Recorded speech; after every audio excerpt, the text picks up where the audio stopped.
Urgent grave, prophétie du pasteur Mohamed Sanogo sur la Côte d'Ivoire et le monde. Saint-Esprit à la traversée 24-25 des églises Vase d'honneur. Certains de ces événements se sont réalisés, regardons. Pendant ma prière, j'aime m'assembler de voir dans 2 nations, comme vers l'Indonésie et comme aussi vers l'Europe, des volcans se mettre en mouvement et créer de grands dégâts. J'ai vu aussi des tremblements de terre. Et on poursuit cette édition avec l'un des volcans les plus actifs des Philippines qui est entré en éruption.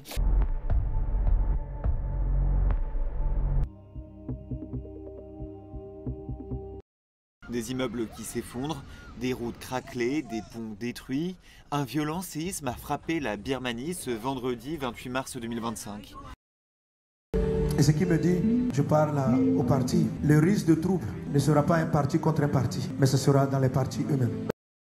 Justice ivoirienne qui s'est prononcée hier sur la plainte déposée par Valérie Yapo contre le PDC-IRDA. Membre du bureau politique, elle contestait l'élection de Tidjane Thiam à la tête de la formation d'opposition en décembre 2023. Il me dit, dis si l'Éthiopie, dis paix à l'Éthiopie, mais dis prie pour ce pays, car des divisions internes peuvent encore te confondre dans cette saison, cette année. Dans la région du Tigré, dans le nord de l'Éthiopie, la situation se détériore.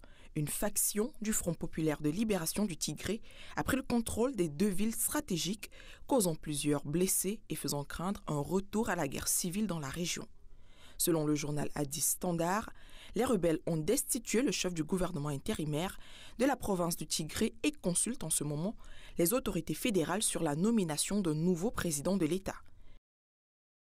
Je vais sur la RDC et il me dit de dire, on a encore vu de la richesse et ton refus de te partager feront qu'ils te combattront plus fortement. Et ce soir, on continue à vous parler de la République démocratique du Congo. L'Est du pays est en proie à d'intenses violences, d'intenses combats opposant ces jours-ci les forces de Kinshasa aux groupes armés M23 soutenus par Kigali dans l'Est du pays. Dans le même temps, les processus de paix se multiplient, Doha, Washington et sur le continent également. Il y a d'autres prophéties données par l'apôtre dont on n'a pas encore vu la réalisation et pour lesquelles nous devons absolument prier. J'arrive sur la Côte d'Ivoire. Nous entrons dans une période électorale et certains cœurs ont peur. Mais Dieu annonce la paix. But God announces peace. Dieu annonce la paix. God announces peace.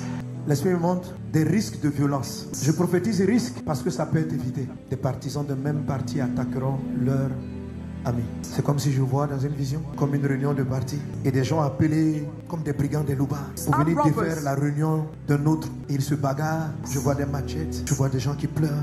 Parce que la colère est montée en interne. Je m'adresse à chaque parti. Nous avons prié, nous avons chassé l'esprit qu'on appelait à l'époque des microbes, qui ont amené les jeunes à prendre des machettes, à se déchirer. Nous voulons prier encore cette année parce que quelque chose du même genre est en train de se tramer aussi. Comme des jeunes qui se lèvent avec un esprit de violence. J'arrive sur la période des examens. Je ne sais pas pourquoi. C'est comme si je vois une confusion dans la période des examens. Comme s'il y avait un risque où les gens se demandent mais est-ce qu'il ne faut pas reporter les examens. Je vois beaucoup de choses, d'artefacts, de trucs que la Côte d'Ivoire a perdu. Je vois une grande remise de dettes et de je ne sais pas de quoi qui sera faite cette saison, cette année.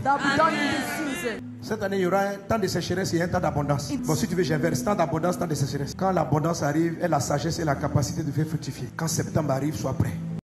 Dans les mois et les années qui viennent, parmi les jugements qui doivent frapper la terre, viendra encore une autre maladie. La maladie se manifestera comme de la folie. Et ce sera quelque chose comme une épidémie. Je ne vois pas même, j'ai l'impression que les premiers gemmes apparaîtront cette année. L'année dernière, je vous avais dit de rentrer dans aucune critique contre un homme de Dieu. Ne tombez pas dans le commérage. Et je redis encore cela. Car l'ennemi tentera de salir des hommes respectables qui prêchent la parole de Dieu. Fils et filles de Dieu, tenons-nous à nos postes, pour ne pas que les projets du diable se réalisent, mais que ce soit plutôt les plans de Jésus qui prennent place dans les nations. Prions.